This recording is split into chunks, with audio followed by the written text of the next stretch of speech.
さあこんにちは。今日はですね、ヤシオファクトリーの、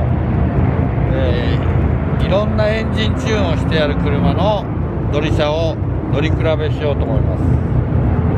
これはルーカス・サムの車ですけれども、ちょっと仕様は古いんですけれども、上置きタービンの GT2835 っていうタービンがついてます。A/R はちょっと小さめなんで結構下からありますけれども、ちゃんとウエストゲートです。で HKS のカムがついてる、ノーマルエンジンです。結構ブーストは控えめで 1.23 で走ってますけれども、今ルーカスが走った感じでは煙もくもくです。もちろん足回りは全部ヤシオファクトリーで統一してます。ということでこの車も、試乗してみたいと思います。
は全てやってあるということで、2.2 リッターの、HKS2.2 リッターのクランクが入ってます。コンロットと。でももちろんピストンも単調です。タービンはこれ GT3RS のウエストゲートタイプをつけてます。ということでこの車はダイナパックがだいたい450まで出てるんですけれども、やっぱり 2.2 リッターのトルクを出しちゃうとどうしても純正ミッションとか246ミッションっていうのはもうひ弱で壊れちゃうんですね。ですからこの車の場合は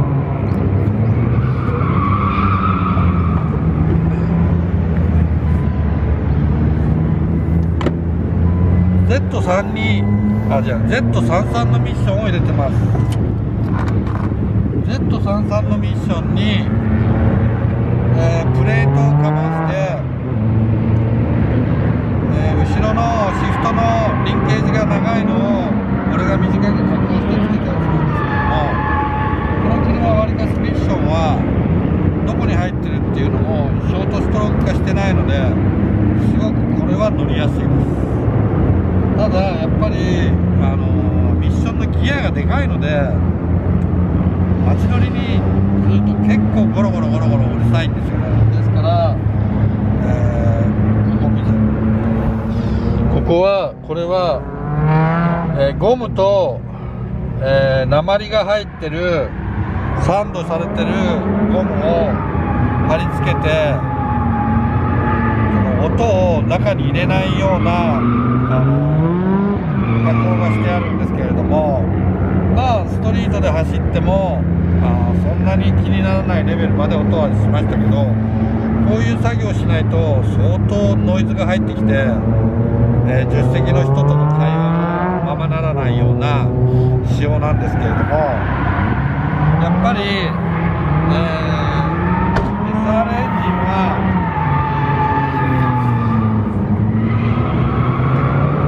トルクが 2.2 リッター化するとトルクがやっぱりもう56、7、8、60キロ、65キロって増えちゃうので、そのトルクにもうミッションがついてこないんです。例えば、2リッターの500馬力2リッターの500馬力っていうのはトルクがせいぜい出ても54ぐらいなんですね。で 2.2 リッターの500馬力ってもうトルクがもう60超えちゃうので、やはりそのノーマルミッションでとか26で行くっていうことを考えると、やっぱり 2.2 っていうのは理想論としてはないです。やっぱり 2.2 リッターできっちり馬力を出したいっていうことになると、もう絶対ミッションを何か変えるっていうことを考えなきゃダメです。で、現実的にストリートも走るとすると、競技用の、シーケンシャルだとか、もう絶対ストリートには向いてないです。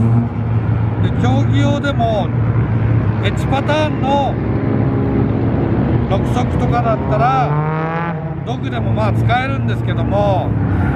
最近は H ケースのドグミッションももう相場になっちゃってないので、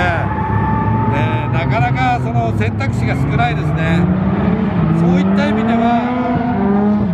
この Z33 のミッションっていうのはすごく、乗りやすくて、強度もトルク80キロぐらいまでだったら全然壊れないのでいいかと思います。この車もちょっと試乗してみたいと思います。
まず壊れないっていうことを前提に作ってるので、タービンは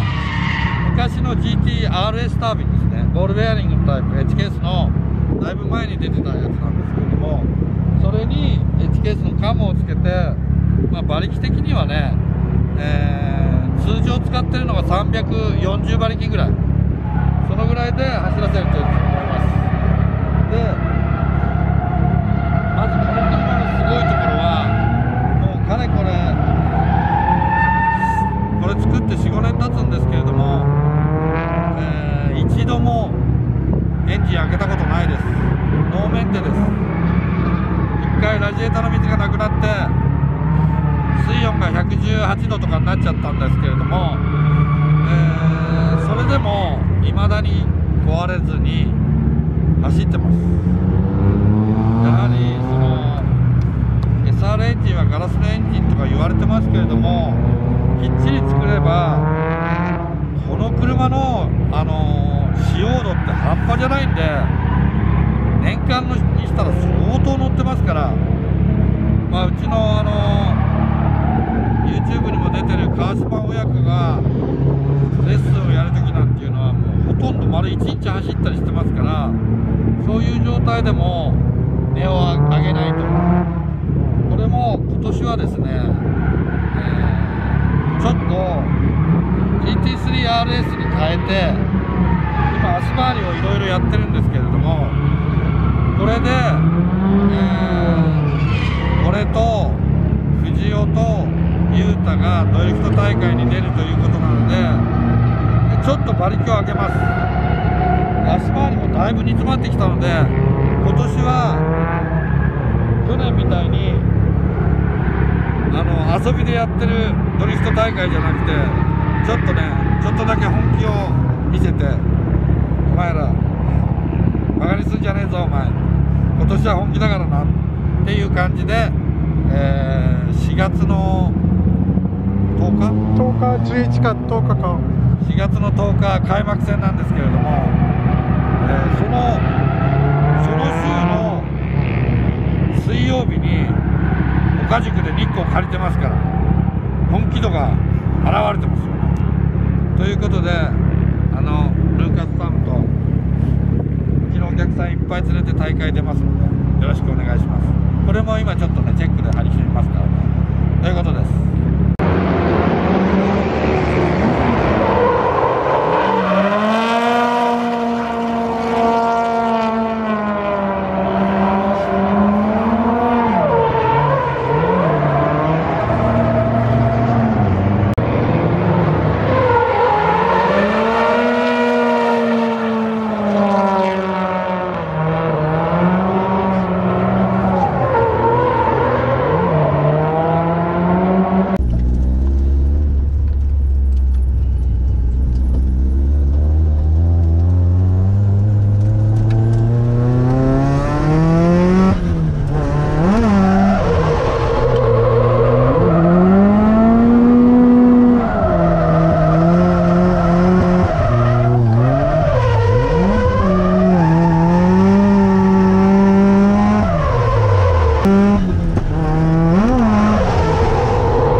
乗り比べました。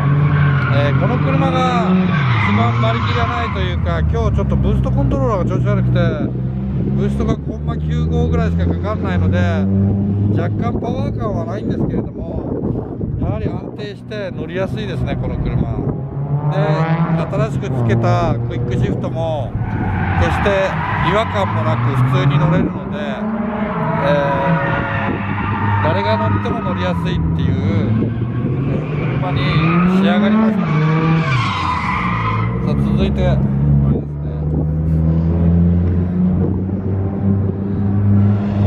サムの車も今日ちょっとタコ足が割れてるので、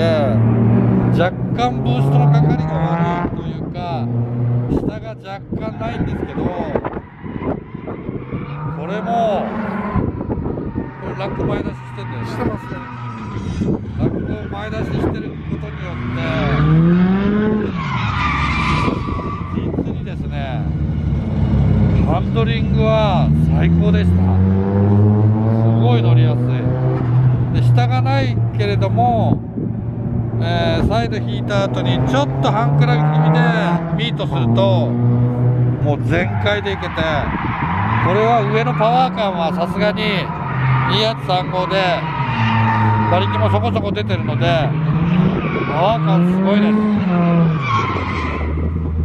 これはちょっとね、昔の今のチューニングじゃないけれども、いや最近サムがすげえ乗れてるのはなんとなくこの車を乗ると分かります。それとですね、最後に、2.2 リッター、ウエストゲート仕様です。さ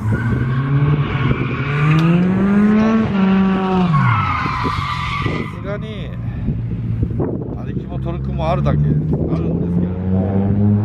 その前後の荷重移動はその急激なトルクで荷重を移動することがすごく楽なので、乗りやすいんだけれども、反面針が上がりが早いので、レブに当てないように運転するっていう難しさは若干この車ありますね。やっぱり何も気にしないで乗ってるともうパンパンパンパン当たっちゃうんで、ヤシオファクトリーは基本的にだいたい8300、レブリミッター8300回してましたけど、全くロッカーの飛びのトラブルもサムなんかも全然ないので、きっちり8300まで回してます。以上なんですけ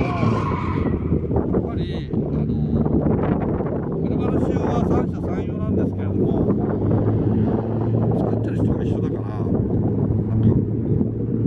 乗り味は若干こう違うんだけれども、やっぱりほとんど同じですね。すごくヤシオファクトリーの車乗りやすいです。以上です。